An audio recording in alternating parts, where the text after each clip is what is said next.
বিসমিল্লাহির রহমানির রহিম। আসসালামু আলাইকুম সুপ্রিয় দর্শক, আমার কুকিং চ্যানেল দীপ্তি কিচেনে আপনাদের সবাইকে স্বাগত। আজকে আমি করে দেখাবো এই শীতের সিজনে ভরপুর বাজারে জলপাইয়ের সিজন। এখন বাজারে অনেক জলপাই এখন আপনারা অনেকভাবেই সংরক্ষণ করতে পারেন। সেটার মধ্যে আজকে আমি করে দেখাচ্ছি জলপাইয়ের জেলি। এই জলপাইটা দিয়ে জেলিটা তৈরি করা একদম সহজ, মাত্র কয়েকটি উপকরণ দিয়েই তৈরি করা যায়। চলুন আমি যেভাবে তৈরি করি সেভাবে আজকে আপনাদের করে দেখাচ্ছি। চলুন তাহলে রেসিপিটা শুরু করা যাক। জলপাইয়ের জেলিটা বানানোর জন্য আমি এখানে নিয়েছি কিছু জলপাই। এখানে প্রায় 1.5 কেজির উপরে হবে জলপাই। এগুলো এখন এই যে এইভাবে করে নিয়েছি। আপনারা বলবেন যে এইভাবে করে নিয়েছি কেন। এই দেখুন জলপাইয়ের মধ্যে কত রকম এই যে এরকমই থাকে, গাছের মধ্যে থেকে এগুলি এরকম থাকে। এইগুলির জন্য এগুলি ফেলে দিলে ভালো, এগুলি কিন্তু সাথে নিয়ে করবেন না, একদম বাজে হয়ে যাবে। এই জন্য এগুলি আমি কেটে ফেলে দিয়েছি। সব জলপাই ভালো থাকে না, এরকম থাকে কিছু কিছু। এখন আমি এগুলি ভালো মতন ধুয়ে তারপরে এরকম করে পিস করে কেটে তারপরে আমি দেখাচ্ছি। এই দেখুন জলপাইগুলি আমি তখন ধুয়ে তারপরে এই ছোট ছোট টুকরা করে 4-5 টুকরা করেছি এক একটা জলপাই করে। তারপরে লবণ দিয়ে 1 টেবিল চামচ লবণ মাখিয়ে তারপরে পানি দিয়ে ভিজিয়ে রেখেছিলাম প্রায় 1.5 ঘন্টার মতন। এখন এই পানিগুলো দেখুন, এই যে পানিটা কত ঘোলাটি বের হয়েছে, তার জলপাইয়ের কষটা বেরিয়ে গেছে। এতে আপনার জেলিটা খুবই ভালো হবে। এখন আমি এটাকে ভালো মতন ধুয়ে তারপরে আমি একটা পাত্রে নিয়ে নিব, তারপর আমি এটা সিদ্ধ করে নিব। এই দেখুন ভালো করে ধুয়ে লবণ পানি থেকে ভালো করে ধুয়ে এখন আমি এটা একটা পাত্রে নিয়ে নিয়েছি। যে পাত্রে আমি জেলিটা তৈরি করব সেই পাত্রে নিয়ে নিয়েছি। এখানে যেহেতু আমার 1.5 কেজি জলপাই ছিল, আমি এখানে 3 লিটার পানি দিয়ে দিয়েছি। 1 কেজির জন্য আপনি 2 লিটার পানি দিবেন, তার 1.5 কেজির জন্য 3 লিটার। এখন আমি এটা চুলায় চাপিয়ে দিব, তারপর এটা সিদ্ধ করে নিব ভালো করে, আর পানিটা অর্ধেক করে নিব। এই দেখুন আমি চুলায় বসিয়ে দিয়েছি। এখন চুলাতে বলক এসে গিয়েছে জলপাইটা। এখন এভাবে একটু নেড়ে চেড়ে পানিটা দিয়ে ভালো মতন এই পানিটাকে অর্ধেক করে নিতে হবে। যতক্ষণ লাগে জালটা দিয়ে অর্ধেক করে নেবেন। আর এই যে ফেনা ফেনা উঠতেছে, এই ফেনা ফেনাগুলো চামচ দিয়ে কতক্ষণ পরে আরো উঠবে, মাত্র বলক আসছে এই জন্যই অল্প উঠছে। এখন এই ফেনাগুলো ফেলে দিলে আপনার জলপাইয়ের জেলিটা খুব স্বচ্ছ হবে, ভালো হবে। এই যে কতক্ষণ পর পর চামচ দিয়ে জলপাইটা থেকে ফেনাগুলো ফেলে দিতে হবে। এখন আমি এটা মিডিয়াম আঁচে রেখে ঢেকে সিদ্ধ করে নিব যতক্ষণ না পানিটা হাফ হয়ে যাচ্ছে। এই দেখুন এই যে আমি বলেছিলাম যে এভাবে ফেনাগুলো উঠলে এই যে এদিকে সাইড থেকে ফেনাগুলো নিয়ে তারপরে এভাবে ফেলে দিতে হবে। এখনো ভালো মতন আরেকটু কমলে আর একটু বেশি করে ফেনাটা উঠবে, তখন আপনারা ফেনাটা ফেলে দিবেন। বারবার একটু ফেনাটা ফেলে দিলে স্বচ্ছ হবে আপনাদের জেলিটা। এটা এখন অর্ধেক হলে আমি তারপর দেখাচ্ছি। আমি চুলা থেকে নামিয়ে নিয়েছি, আমার জলপাইটা সিদ্ধ হয়ে গিয়েছে। এখন আমি একটা স্ট্রেনারে ছেঁকে নিচ্ছি। আমি বাকি জলপাইগুলো উঠিয়ে নিয়েছি। এই দেখুন এইভাবে একটা স্ট্রেনার দিয়ে ছেঁকে নেবেন। এই যে আর এই জলপাইগুলো দিয়ে আপনারা এই যে আমি এখানে রেখেছি, এগুলি দিয়ে আপনারা চাটনি আচার যে কোনো জিনিস বানিয়ে নিতে পারবেন। এখন আমি এই জলপাইগুলো পানিটা আমি মেপে নিব। আমি ছেঁকে নিয়ে তারপর পানিটা মেপে নিয়েছি। এখানে 5 কাপ পানি হয়েছে। এখন আমি এখানে একদম সম পরিমাণ মেজারমেন্ট কাপ দিয়ে এই কাপ দিয়ে আমি মেপে নিয়েছি 5 কাপ চিনি আমার এখানে লাগবে। আপনারা এটা খেয়াল রাখবেন যে যতটুকু পানি ততটুকু চিনি দেওয়ার চেষ্টা করবেন, এর কম দিবেন না। দরকার হয় বেশি দিবেন, তাও কম দিবেন না। 3 কাপ, এই 4 কাপ, এই দিয়ে দিলাম 5 কাপ। এখন আমি চুলায় চলে যাব এটাকে রান্না করার জন্য, জেলিটাকে তৈরি করার জন্য। এই দেখুন আমি চুলায় চাপিয়ে দিয়েছি পাত্রটা। আমি ওই হাঁড়িতেই জেলিটা তৈরি করে নিচ্ছি। এখন এই চিনিটা নেড়ে চেড়ে গলিয়ে নিতে হবে। তারপর আপনি শুধু নাড়াচাড়া দিলেই হবে, পানিটা যতক্ষণ না জেলিতে পরিণত হচ্ছে।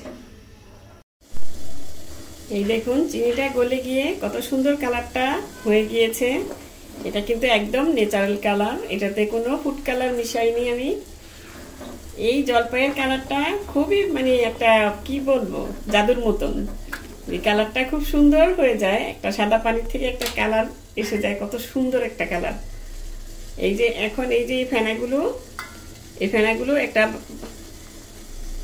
চামচ দিয়ে আপনারা একটু চেষ্টা করবেন ফেলে দিতে, তাহলে আপনাদের, আমি ওই সময় সিদ্ধ করার সময় ফেলে দিয়েছি কিছু, এখনো ফেলতেছি, তাহলে জেলির কালারটা খুব সুন্দর স্বচ্ছ আসবে।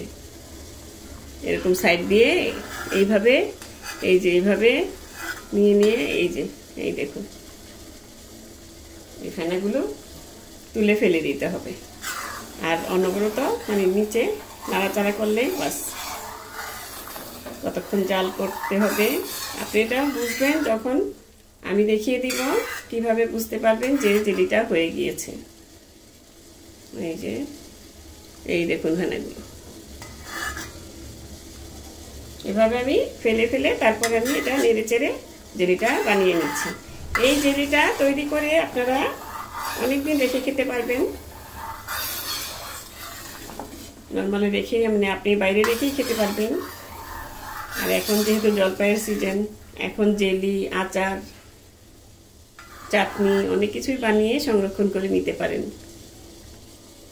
সারা বছর খাওয়ার জন্য। আর বাচ্চারা তো জেলিটা হলে পাউরুটি, রুটি সব কিছুতেই ওরা খেয়ে ফেলে। আর ঘরে তৈরি সবচেয়ে বড় কথা হচ্ছে ঘরে তৈরি খাবার আপনি ঘরে তৈরি করে নিচ্ছেন, এটাই শান্তি। যে মানে কি বলবো, বাইরের খাবারের চেয়ে ঘরের খাবার সবচেয়ে উত্তম, এটাই আসল কথা। নিজের হাতে তৈরি করে খাওয়াবেন। এই দেখুন এইভাবে আমি সবগুলো মানে ফেনাটা ফেলে দিতে হবে, ফেলে দিলেই জলপাইয়ের জেলিটা আপনাদের খুব সুন্দর আসবে। এই দেখুন কালারটা কত সুন্দর এসে গেছে, কোনো রং ছাড়া। এখন আমি অনবরত নেড়ে চেড়ে জেলিটা তৈরি করে নিচ্ছি। এই দেখুন কালারটা কত সুন্দর হয়ে গিয়েছে। এখন আমি এটা চেক করে নিচ্ছি যে এখানে জেলিটা হয়েছে কিনা। কিছুটা জেলি এখানে একটা বাটিতে নিয়ে নেবেন, তারপর 1 মিনিট একটু রেখে দিবেন ঠান্ডা হওয়ার জন্য। আর ফেনাগুলো এই যে আমি বারবার তুলে তুলে নিয়েছি, এই দেখুন, এই জন্য কালারটা খুবই সুন্দর স্বচ্ছ এসেছে। এভাবে কিনার থেকে মানে ফেনাগুলো তুলে নিতে হবে। এখন আমি দেখাচ্ছি আপনাদের, এই যে ঠান্ডা হওয়ার পর এই দেখুন, এটা কিন্তু বেশি নড়াচড়া করছে না। আর হাত দিয়ে একটু ধরে দেখবেন যে কিরকম হলো। এই যে একটা তারের মতন হয়ে গিয়েছে, আরেকটু হবে আমার, এটা আরেকটু হবে। এই দেখুন আরেকটু হলে আমি এটা নামিয়ে নিতে পারবো। এখন আমি এখানে দিয়ে দিচ্ছি লেবুর রস। এখানে 4 টেবিল চামচ লেবুর রস আছে, যেহেতু আমার জেলিটা বেশি, এটাতে একটা ফ্লেভারও অ্যাড হবে সুন্দর, আর আপনার কালারটাও আরো সুন্দর হয়ে যাবে। আর যেহেতু চিনি দেওয়া হয় অনেকখানি, সেজন্যই লেবুর রসটা দিলে মানে অতটা শক্ত হবে না, এটার একটা ব্যাপার। এখন আমি নেড়ে চেড়ে আর কিছুক্ষণ জাল করে তারপরে আমি দেখাচ্ছি আপনাদের। এই দেখুন আমার জেলিটা হয়ে গিয়েছে। লেবুর রস দেওয়ার পর আরো 5 মিনিট আমি রান্না করে নিয়েছি। এখন এখানে দিয়ে দিব দীর্ঘদিন সংরক্ষণ করার জন্য ভিনেগার, হোয়াইট ভিনেগার। এখানে আমি 2 টেবিল চামচ দিয়ে দিলাম।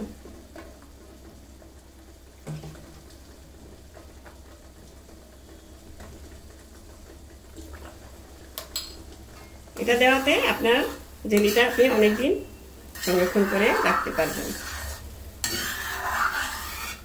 প্রায় 6 মাসের মতন ইজি থাকবে, এর বেশিও থাকবে। এই যে দেখুন এখনো কিন্তু আমি ফেনাগুলো নিয়ে নিচ্ছি। এই দেখুন এখন আমি দেখাচ্ছি আপনাদের, এই যে এখানে রেখেছি জেলিটা, এই দেখুন হয়ে গিয়েছে। এই যে এটাই আর ঠান্ডা হলে শক্ত হয়ে যাবে। এখন আমি চুলাটা অফ করে দিচ্ছি। অফ করে দিয়ে ঠান্ডা করে তারপর আমি বয়মে ঢেলে আপনাদের দেখাবো। এটা বেশি ঠান্ডা করবেন না, একটু সহনীয় মাত্রা, মানে যেরকম আপনি ঢাললে বয়মটা যাতে ফেটে না যায় এরকম করে তারপরে নিয়ে নেবেন। এখন আমি চুলাটা অফ করে দিচ্ছি। কালারটা কত সুন্দর এসেছে, এই দেখুন, একদম রং ছাড়া কালার। এটা কত সুন্দর লাগে দেখতে।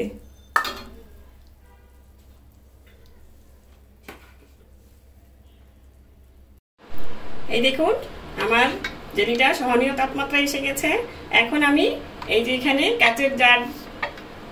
কাচের জারগুলো নিয়েছি, এখানে আমি ভরে নিব। এটা আপনারা একটু গরম থাকতেই ভরে নেবেন, নইলে কিন্তু এটা ওই পাত্রেই জমে যাবে।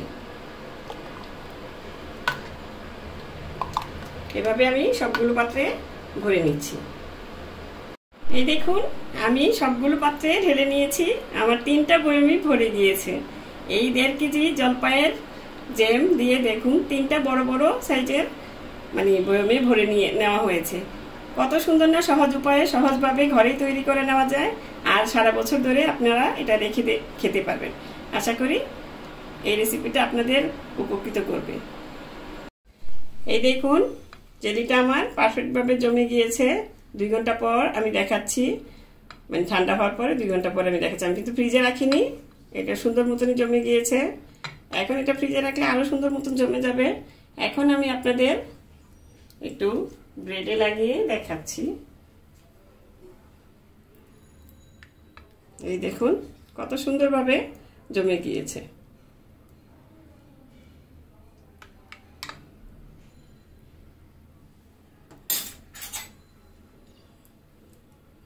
এই তো, এই দেখুন কত সুন্দর মতন হয়ে গিয়েছে। এটা আপনি যখন ফ্রিজে রাখবেন কিংবা আরেকটু জমবে, সেটা মানে আরো কয়েক ঘন্টা পর আরো সুন্দর মতন আরেকটু সেট হয়ে যাবে জেলিটা। এই দেখুন, আর কালারটা কত সুন্দর এসেছে, ন্যাচারাল কালার। এটা একটা পারফেক্ট সকালবেলার নাস্তা। আর ঘরে তৈরি জিনিসটাও সবসময় ভালো, মানে স্বাস্থ্যসম্মত। এই দেখুন, এই তো হয়ে গেল আমার পারফেক্টভাবে জেলি তৈরির রেসিপি। আশা করি আপনাদেরও ভালো লাগবে। একবার বানিয়ে দেখবেন। আর এই জেলিটা সারা বছর সংরক্ষণ করা যাবে সুন্দর মতন। আপনি ঘরে তৈরি যখন ইচ্ছা তৈরি করে, এই যে এখন জেলি মানে কি বলে জলপাইয়ের সিজন, এখন বেশি বেশি করে তৈরি করে রেখে দিবেন আর বাচ্চাদের খাওয়ান। বাচ্চাদের তো খুবই ভালো, ওরা পছন্দ করে খায়। আমার বাচ্চারা তো সবই খেয়ে নেয়, বাচ্চা না বড় হয়ে গেছে এখনো খায়। তাই এই তো হয়ে গেল আমার জলপাইয়ের জেলির রেসিপিটা আপনাদের। আশা করি এইভাবে আমার রেসিপিটা যদি ফলো করে আপনারা তৈরি করেন পারফেক্টভাবে, আপনাদের জেলিটাও এরকমই হবে। তো দর্শক, রেসিপিটা ভালো লাগলে প্লিজ বেশি বেশি করে শেয়ার করে দিবেন। আর আমার চ্যানেলটি সাবস্ক্রাইব করে নিয়মিত চ্যানেলটির পাশেই থাকবেন।